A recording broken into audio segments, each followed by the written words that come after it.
Hello friends, എല്ലാവർക്കും സുഖമോ ദേവി സീരിയലിൻ്റെ വരാൻ പോകുന്ന അപ്കമിംഗ് എപ്പിസോഡിൻ്റെ റിവ്യൂയിലേക്ക് സ്വാഗതം. അങ്ങനെ ആത്മാഭിമാനം പണയം വെച്ചുകൊണ്ട് ഇനി നന്ദുവിൻ്റെ കൂടെ ജീവിതം ജീവിച്ചു തീർക്കാൻ ഞാനില്ലെന്നും നന്ദുവിൻ്റെ വഴി എനിക്ക് എൻ്റെയും കൂട്ടുകൂടുകയോ വീട്ടിൽ നിന്നും മാറി നിൽക്കുകയോ ഫ്രണ്ടിനോടൊപ്പം ഒരു മുറിയിൽ ഭർത്താവിനെ പോലെ ഒന്നിച്ചു കഴിയുകയോ എന്ത് വേണമെങ്കിലും ചെയ്യാം. ഒന്നിലും ഇടപെടാൻ ഞാൻ വരില്ല. ഹോം സ്റ്റേയിൽ വെച്ച് ഞാൻ എടുത്ത തീരുമാനമാണിത്. ഇതിൽ നിന്നും എന്നെ പിന്തിരിപ്പിക്കാൻ ആർക്കും കഴിയില്ല. എൻ്റെ മുന്നിൽ നിൽക്കുന്ന നന്ദു എന്നെ സംബന്ധിച്ച് മറ്റാരോ ആണ്. അതുകൊണ്ട് നമുക്ക് പിരിയാം എന്നുള്ള തൻ്റെ തീരുമാനം ദേവിക തുറന്നടിക്കുന്നത് കേട്ട് പ്രഭയും സിദ്ധുവും നന്ദുനും ഒക്കെ ഞെട്ടി വിറയ്ക്കുന്നുണ്ട്. ഇതിൽ കൂടുതൽ എനിക്കൊന്നും പറയാനില്ല. MLA ആയി വിജയിപ്പിച്ചതിൽ നന്ദുവിനും പങ്കുണ്ടെന്ന് പറഞ്ഞല്ലോ. അതിന് നന്ദുവിനോട് എനിക്ക് നന്ദിയുണ്ട്. പ്രചാരണത്തിനിറങ്ങി എന്നെ വിജയിപ്പിച്ചതിന്. നിയമപരമായിട്ട് വിവാഹബന്ധം പിരിയാനുള്ള നോട്ടീസ് ഉടനെ തന്നെ നന്ദനെ തേടിയെത്തും. ഇത്രയും പറഞ്ഞിട്ട് ദേവിക മുറിയിലേക്ക് ചെല്ലുന്നു. എന്നിട്ട് തന്നെ കൂട്ടിക്കൊണ്ടു പോകാനായിട്ട് മുരളിയോടും വരാൻ പറയുന്നുണ്ട്. ഏതായാലും ദേവികയുടെ തീരുമാനത്തിന് കട്ട സപ്പോർട്ടുമായിട്ട് സിദ്ധു ഉണ്ട്. കാരണം സിദ്ധുവിന് ദേവിക അവിടെ നിന്നും പടിയിറങ്ങി പോകുന്നത് നല്ല വിഷമാണെങ്കിലും ദേവികയുടെ സ്ഥാനത്ത് ഏത് പെൺകുട്ടിയാണെങ്കിലും ഇങ്ങനെ തന്നെ ചിന്തിക്കൂ. അതുകൊണ്ട് തന്നെ അവളെക്കുറിച്ച് എനിക്കിപ്പോൾ കൂടുതൽ അഭിമാനം തോന്നുകയാണെന്നും അവളെപ്പോലെ ഒരു പെൺകുട്ടിയെ നമ്മുടെ മകൻ അർഹിക്കുന്നില്ല എന്നെല്ലാം പ്രഭയോട് പറയുന്നുണ്ട് കേട്ടോ നന്ദനാണെങ്കിൽ വേഗം തന്നെ ഇസബെല്ലയുടെ അടുത്തേക്ക് ചെല്ലുന്നുണ്ട്. എന്നിട്ട് ഇസബെല്ലയോട് പറയുന്നുണ്ട്, ബെല്ല കാര്യങ്ങളൊക്കെ കൈവിട്ട് പോവാണെന്നും ദേവി ചന്ദ്രോത്ത് നിന്നും ഇറങ്ങിപ്പോകാൻ തീരുമാനിച്ചു കഴിഞ്ഞു. ഇനി അവളുടെ ജീവിതത്തിൽ എനിക്ക് സ്ഥാനമുണ്ടാവില്ല എന്ന് പറയുമ്പോൾ പോട്ടെ നന്ദൻ. അല്ലെങ്കിലും ദേവിയേക്ക് MLA സ്ഥാനം കിട്ടിയ ശേഷം നന്ദനോട് പഴയ സ്നേഹമുണ്ടെന്നൊന്നും എനിക്ക് തോന്നിയിട്ടില്ല. ദേവിയുടെ പദവിയാണ് അവൾ നന്ദനേക്കാളും വില കൊടുക്കുന്നത്. അതുകൊണ്ടാണല്ലോ പട്ടാപ്പകൽ എല്ലാവരുടെയും മുന്നിൽ വെച്ച് നന്ദനെ പോലീസിൻ്റെ കയ്യിലേക്ക് ഇട്ടുകൊടുത്തത്. ദേവിയേക്ക് അത്രയ്ക്ക് വാശിയാണെങ്കിൽ നന്ദനും ഒട്ടും വിട്ടുകൊടുക്കരുത് എന്ന് പറഞ്ഞുകൊണ്ട് നന്ദനെ ചൂട് പിടിപ്പിക്കാൻ നോക്കുന്നുണ്ട് ഇസബെല്ലയും ഐസക്കും ഒക്കെ ചേർന്നിട്ട്.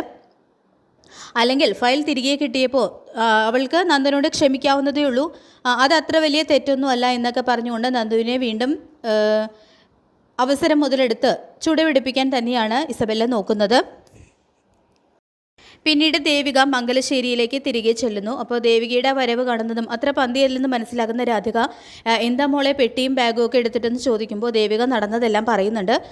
നന്ദുവിൻ്റെ ജീവിതത്തിൽ ഇനി ഞാൻ ഉണ്ടാവില്ല, എന്നേക്കുമായിട്ടാണ് ഞാൻ ചന്ദ്രോത്ത് നിന്നും പടിയിറങ്ങി പോകുന്നത് എന്നുള്ള കാര്യങ്ങളെല്ലാം ദേവിക പറയുമ്പോൾ, ചേച്ചി ഇത് മുൻപേ ചെയ്യേണ്ടതായിരുന്നു. ഇപ്പോഴാണ് ചേച്ചി ശരിക്കും ഒരു MLA ആയത്. ചേച്ചിയെ വഞ്ചിച്ച നന്ദേട്ടനോടൊപ്പം ഒരു നിമിഷം പോലും ചേച്ചി അവിടെ നിൽക്കാത്തത് നന്നായി എന്നെല്ലാം ശാരിക പറയുമ്പോൾ രാധികയാണെങ്കിൽ ശാരികയുടെ നേരെ ചൂടാവുക ചെയ്യുന്നുണ്ട്. തുടർന്ന് എനിക്കും ഇല്ലേ അമ്മ ആത്മാഭിമാനം, ഞാനും ഒരു പെണ്ണല്ലേ എന്ന് പറഞ്ഞുകൊണ്ട് വിഷമിച്ച് ദേവിക അകത്തേക്ക് പോകുന്നുണ്ട്. പിന്നീട് ശാരികയാണെങ്കിലും വീണ്ടും ദേവികയുടെ അടുത്ത് ചെന്നിട്ട് പല കാര്യങ്ങളെക്കുറിച്ചൊക്കെ സംസാരിക്കുമ്പോൾ, എൻ്റെ കാര്യം അവിടെ നിൽക്കട്ടെ, എനിക്ക് നിന്നോട് ചിലത് ചോദിക്കാനുണ്ട്. ഫയൽ കിട്ടിയതിന് ശേഷം ഞാൻ അതിനെക്കുറിച്ച് നിന്നോട് ചോദിക്കുമെന്നും പറഞ്ഞിരുന്നു. നീ അതിന് ഉത്തരം നൽകാമെന്നും എന്നോട് വാക്ക് പറഞ്ഞിരുന്നു എന്നെല്ലാം ദേവിക പറയുമ്പോൾ, ചേച്ചിക്ക് എന്താ അറിയേണ്ടത് ചോദിച്ചോളാൻ ശാരിക പറയുമ്പോൾ, നന്ദുവും ഇസബെല്ലയും എവിടെയുണ്ടെന്ന് നീ എങ്ങനെയാണ് അറിഞ്ഞത്? സ്പൈ വർക്ക് നടത്തി കണ്ടുപിടിച്ചു എന്ന് പറഞ്ഞ് നീ ഒഴിഞ്ഞു മാറാനൊന്നും നോക്കണ്ട. കൃത്യമായിട്ട് എനിക്കൊരു ഉത്തരം കിട്ടണം എന്നെല്ലാം ദേവിക തുറന്ന് ചോദിക്കുമ്പോൾ, ഇനിയും ചേച്ചിയിൽ നിന്നും അത് ഒളിപ്പിച്ചു വയ്ക്കാനായിട്ട് ഞാൻ ആഗ്രഹിക്കുന്നില്ല. പക്ഷേ ചേച്ചി ഇത് മറ്റാരോടും പറയില്ല എന്നെനിക്ക് വാക്ക് തരണം. ആരൊക്കെയോ ചേച്ചിക്കും നന്ദേട്ടനും ഇടയിൽ കിടന്ന് കളിക്കുന്നുണ്ട്. അത് ഉറപ്പാണ് ചേച്ചി. ചേച്ചിയിൽ നിന്നും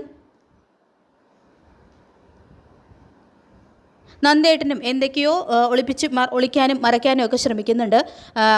അതെല്ലാം കണ്ടെത്താൻ വേണ്ടിയിട്ട് ചേച്ചിയുടെ ജീവിതം രക്ഷപ്പെടുത്താൻ വേണ്ടി തന്നെയാണ് എൻ്റെ ഈ പ്രേമ നാടകം. അല്ലാതെ എനിക്ക് ആരോടും പ്രണയവും ഇല്ല, ഒന്നുമില്ല. ചേച്ചിയുടെ ജീവിതം കണ്ടല്ലേ ഞാൻ വളർന്നത്. അതുകൊണ്ട് തന്നെ ഞാൻ അങ്ങനെ ഒരു മണ്ടത്തരം കാണിക്കൂ ചേച്ചിയുടെ ജീവിതം തന്നെയാണ് എനിക്ക് എന്നേക്കാൾ പ്രധാനം. നിങ്ങൾ രണ്ടുപേരെയും തമ്മിൽ തെറ്റിച്ചവരാരായാലും അവരിപ്പോൾ സന്തോഷിക്കുന്നുണ്ടാവും. ഞാൻ ഇതിൻ്റെ സത്യങ്ങൾ മുഴുവൻ വെളിച്ചത്ത് കൊണ്ടുവരും തന്നെ ശാരിക എല്ലാ കാര്യങ്ങളും തുറന്നു പറഞ്ഞില്ലെങ്കിലും ചില കാര്യങ്ങളെക്കുറിച്ച് എല്ലാം ദേവിയയ്ക്ക് സൂചന നൽകുന്നുണ്ട്. അപ്പോൾ ശാരികയ്ക്ക് തന്നോടുള്ള ആത്മാർത്ഥമായിട്ടുള്ള ഒരു സ്നേഹവും ആത്മാർത്ഥതയും അവൾ തന്നെ ഇത്രമാത്രം സ്നേഹിക്കുന്നുണ്ട് എന്നറിഞ്ഞപ്പോൾ ദേവിയേക്കാണെങ്കിൽ കണ്ണു നിറഞ്ഞുകൊണ്ട് ശാരികയെ കെട്ടിപ്പിടിക്കുകയാണ് കേട്ടോ ചെയ്യുന്നത്. അപ്പോൾ നമുക്ക് കാത്തിരിക്കാം സുഖമോ ദേവി സീരിയലിൽ വരാൻ പോകുന്ന ഈ ഒരു എപ്പിസോഡിനായിട്ട്. ഈ റിവ്യൂ ഇഷ്ടപ്പെട്ടെങ്കിൽ ലൈക്ക് ചെയ്യുക, ചാനൽ കൂടി ഒന്ന് സബ്സ്ക്രൈബ് ചെയ്യുക. താങ്ക്